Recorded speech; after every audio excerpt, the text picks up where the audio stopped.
So good afternoon, students. Yesterday we discussed about electric potential due to dipole.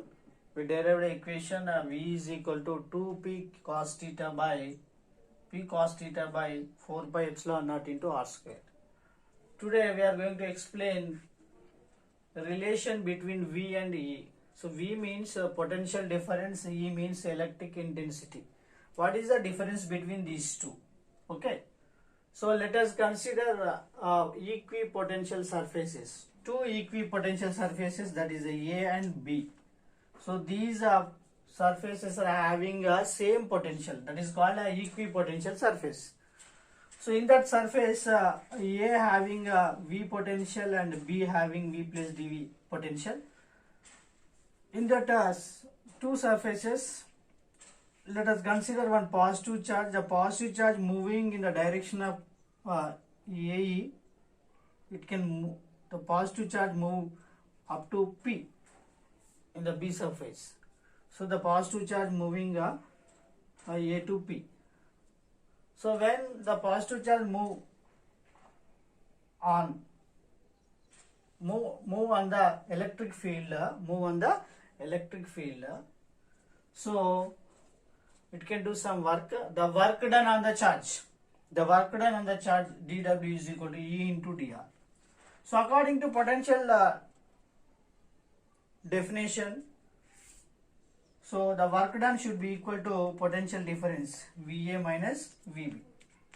So both are equal. E into dr is equal to VA minus VB. We know that VA value is V and VB value V plus dV. Minus V plus V, both are cancelled, and E into dr is equal to minus dV. So E is equal to minus dV by dr. So this is the relation between V and E. So the minus, the negative sign indicate if increasing the potential, increasing the E value, field intensity increases or decreasing the potential difference. So if the dr is equal to 1 meter, that means the positive charge moving in equipotential surfaces up to 1 meter distance, so the change in potential difference is called as negative potential gradient. This is also called as negative potential gradient. So this is called negative potential gradient. E is equal to minus dV. So measured in volt per meter. This is a relation between V and E. E is equal to minus dV by dr. Okay. So I'll take another topic, that is equipotential surfaces. What is called equipotential surfaces? In an electric field, at all the points, the potential is same. The surface is called equipotential surfaces. Let us consider one surface. At the surface, at all points are having same potential difference, same potential. So the surface is called equipotential surfaces. So it having some properties. So in the equipotential surfaces, electric field intensity perpendicular to the normal. And the potential difference between any 2 points in the equipotential surface is 0. That means if you take in 2 points, at point A having same potential and point B also having same potential, the potential difference is 0. No work is done on the positive charge in equipotential surfaces. So that's why the potential difference is 0. And next one is, if you take any two surfaces, they are not intersecting with each other. If they are intersecting with each other, it will having two directions. In two directions, different potentials. It is not possible. Equipotential means same potential.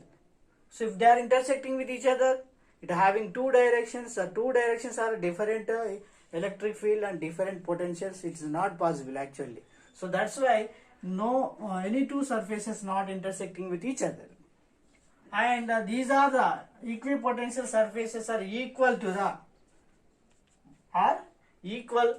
waves in optics.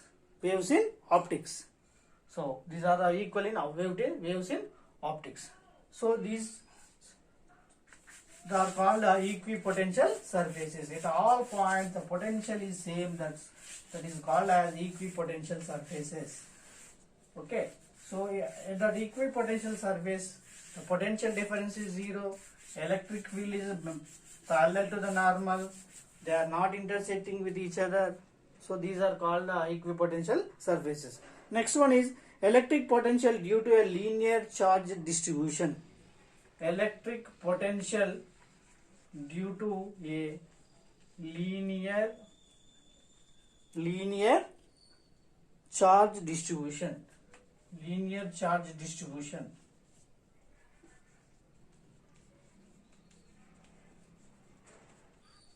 So linear charge distribution, electric field potential due to linear charge distribution. So let us consider here one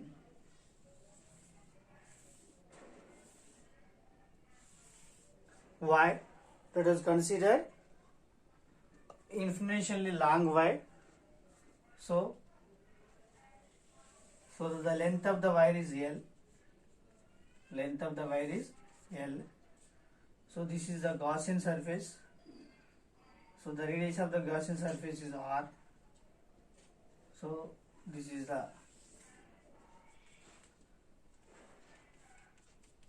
uniformly charged distributed wire. So the length of the wire is L, the radius of the Gaussian surface is R.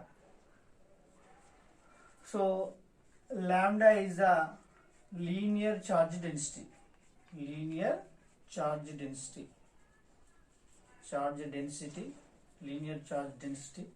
Electric field in linear charge density, we know that lambda by 2 pi epsilon naught into R. Lambda is the linear charge density. Lambda is equal to here dq by dl. The linear charge density is defined as unit per length. Unit per length is known as linear charge density.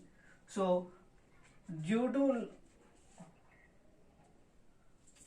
linear charge density, the electric field due to linear charge density E is equal to lambda by 2 pi epsilon naught into R. Now we want to find out the electric potential due to linear charge density. We know that potential V is equal to E into dr. Okay, minus E into dr. So dV is equal to, just now we have derived E is equal to minus dV by dr.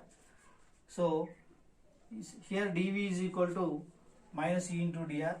So now integrating dV value. So now integrating this equation, we can find out the V value, E into dr. So that is equal to V is equal to minus, what is the value of E? Lambda by 2 pi epsilon naught into R into dr. So V is equal to minus lambda integration 2 pi epsilon naught 1 by R dr. So 1 by R dr means integration 1 by x dx is equal to log x. So V is equal to minus lambda by 2 pi epsilon naught. So this is log x, that means log R plus C. This one C means integrate constant. So V is equal to minus lambda by 2 pi epsilon naught log R. So this is the potential due to linear charge distribution. Thank you.